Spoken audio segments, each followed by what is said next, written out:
O evangelho desta segunda-feira está em Marcos 2, 18 a 22. Senhor, purificai meu coração e os lábios, para que eu anuncie dignamente a vossa santa palavra. Os discípulos de João Batista e os fariseus estavam fazendo jejum. Então alguns perguntaram a Jesus: por que os discípulos de João e os dos discípulos dos fariseus fazem jejum e os teus discípulos não fazem? Jesus respondeu: você acha que os convidados de um casamento podem fazer jejum enquanto o noivo está com eles? Enquanto o noivo está presente, os convidados não podem fazer jejum. Mas vão chegar dias em que o noivo será tirado do meio deles. Nesse dia vão jejuar. Ninguém põe um remendo de pano novo em roupa velha, porque o remendo novo repuxa o pano e o rasgo fica maior ainda. Ninguém coloca vinho novo em barris velhos, porque o vinho novo arrebenta os barris velhos e o vinho e os barris se perdem. Por isso, vinho novo deve ser colocado em barris novos. Palavra da salvação. Glórias a vós, Senhor.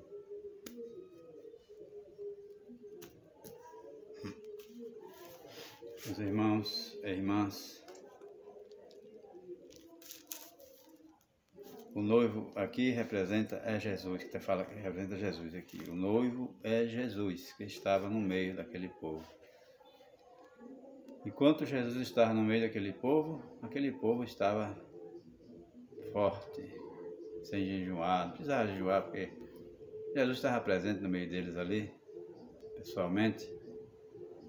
Mas Jesus disse que ia chegar dias que o noivo ia ser tirado do meio deles e esse povo tinha que jejuar. Ou seja, Jesus foi morto na cruz, ressuscitou ao terceiro dia, subiu aos céus. No lugar que ele saiu, veio para cá, voltou para o mesmo lugar. Voltou para o lado direito do Pai. Sentou à direita de Deus, porque ele é filho de Deus e ele é Deus. Então, de lá para cá, os discípulos precisavam fazer jejum, porque o inimigo ia atacar a igreja. Meus irmãos, como Satanás atacou a igreja? Os filhos de Deus. Depois que Jesus ressuscitou, subiu aos céus, ficou aqui o povo de Deus, dando continuidade a essa obra, que os inimigos não gostam dessa obra. Então, é com muito jejum e oração que a gente combate o mal. Não é com arma, não é com ignorância, briga, não, é com jejum e oração. Palavra de Deus. Que o inimigo se afasta, quebra as forças dele. Porque a igreja de Nosso Senhor Jesus Cristo, que ele fundou, ela é atacada desde o começo. Jesus deixou a igreja no poder dos apóstolos, Pedro como chefe principal, Papa primeiro. E aí, meus queridos, de lá para cá, o bicho pegou.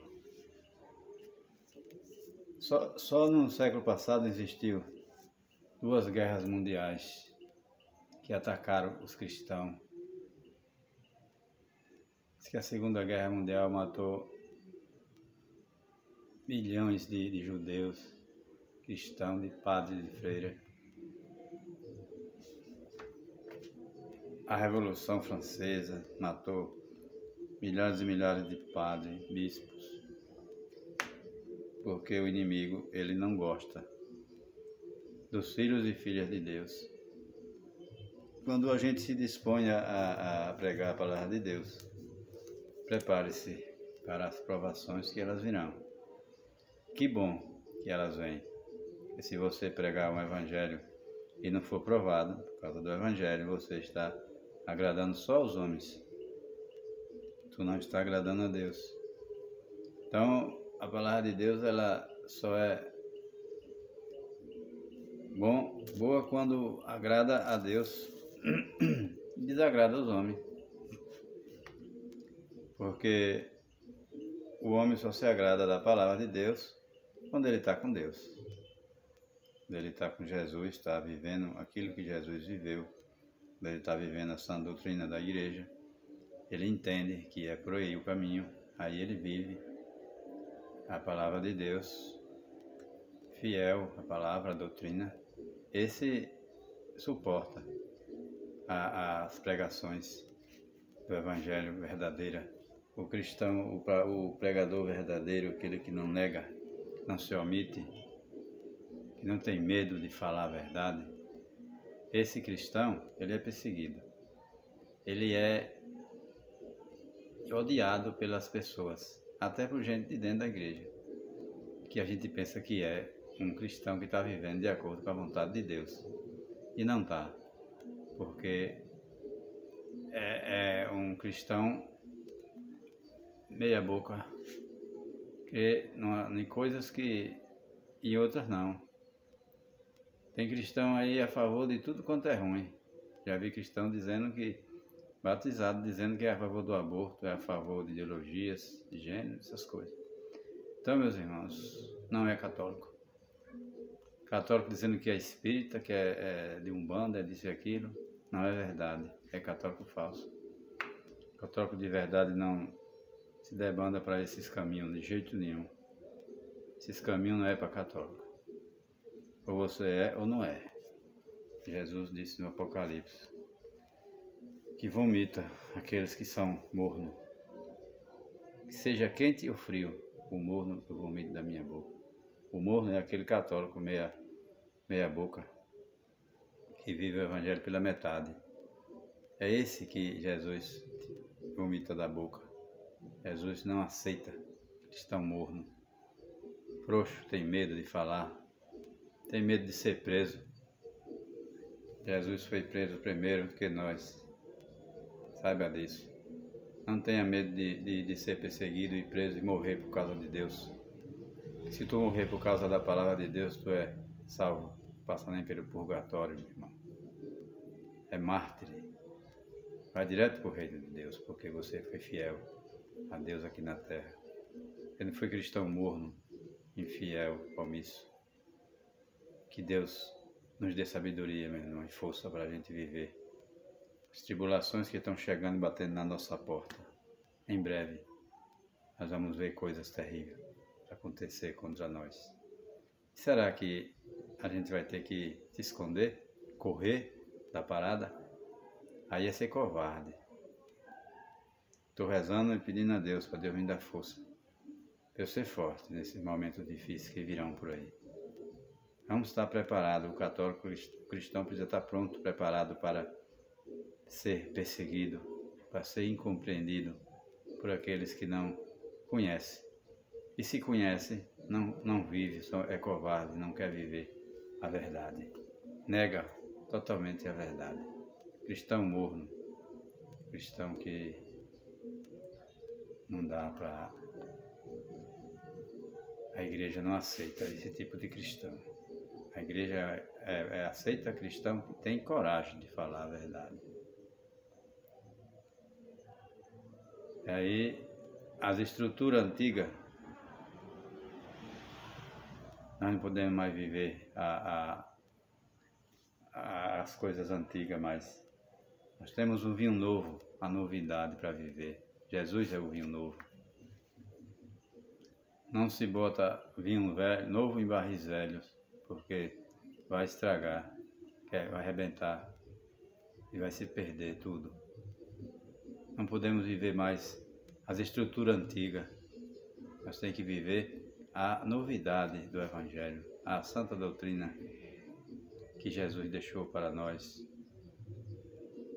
Não podemos querer remendar as coisas botar remendo novo em pano velho, porque ele não vai aguentar. Então, meus irmãos, o católico que não quiser viver de acordo com a sã doutrina da igreja, ficar remendando, dando jeitinho daqui e dacolá, não dá certo. Porque a novidade de Jesus é essa, ele é radical. Ele é 100%. Deus não é um Deus pela metade, ele é 100%. Então, nós temos que ser também, se nós somos seguidores do Cristo, precisamos ser também 100%, para que no dia que Deus vier pedir para nós prestar conta dos talentos que Ele confiou a nós estar preparados para dizer sim, Senhor. E está os talentos que Tu me deste, me confiaste, eu fiz crescer, ou seja, eu preguei a palavra de Deus dentro da verdade. E quantas pessoas se converteram? Quantas pessoas entenderam que é através da verdade que a gente se salva? Jesus disse, eu conhecerei a verdade e a verdade te libertará. Muita gente não se liberta do mal, porque infelizmente vive na mentira, vive longe da realidade do Evangelho. Aquele cristão morno que não tem coragem de falar, não tem coragem de ir atrás, de usar as redes sociais para evangelizar e usa para se prostituir, para ver bagaceira, coisas erradas, pornografia, violência e outras coisas mais. Esse católico, ele precisa rever os seus conceitos, porque no dia que Cristo voltar, ele vai cobrar de nós.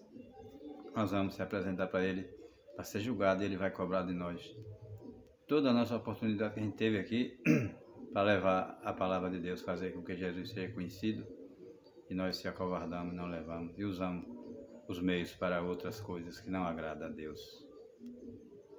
Vai ser difícil para aqueles que agirem dessa maneira. Vai ser difícil, vai ser reprovado por Deus aqueles que agirem dessa maneira. Porque nós temos toda a oportunidade agora, temos tudo na mão, enquanto nós podemos evangelizar. Vamos aproveitar desse momento de liberdade que a gente ainda tem aqui nesse Brasil nosso, porque muitos lugares por aí não tem. Por exemplo, Coreia do Norte, quem botar uma Bíblia na mão morre, vai preso e eles matam lá na cadeia. Na Nicarágua estão prendendo padres e bispos e cristãos lá, está tudo indo preso e morrendo. No Iêmen, Iraque, Irã, Índia, China, esse Oriente todo aí, rejeitam Jesus. E os cristãos é perseguido, morto, preso. Nós aqui no Brasil temos ainda uma liberdade, uma certa liberdade, pelo enquanto, que eu estou vendo aí que a coisa vai pegar, não está fácil. Aproveitar, meus irmãos, esse momento de liberdade. A rezar um texto com o vizinho, ler a palavra de Deus, usar as redes sociais para levar o nome de Jesus para as pessoas. Que Deus nos abençoe. Que Deus nos dê coragem para a gente fazer isso, né? Deus faça de nós um instrumento de vossa paz. Louvado seja nosso Senhor Jesus Cristo.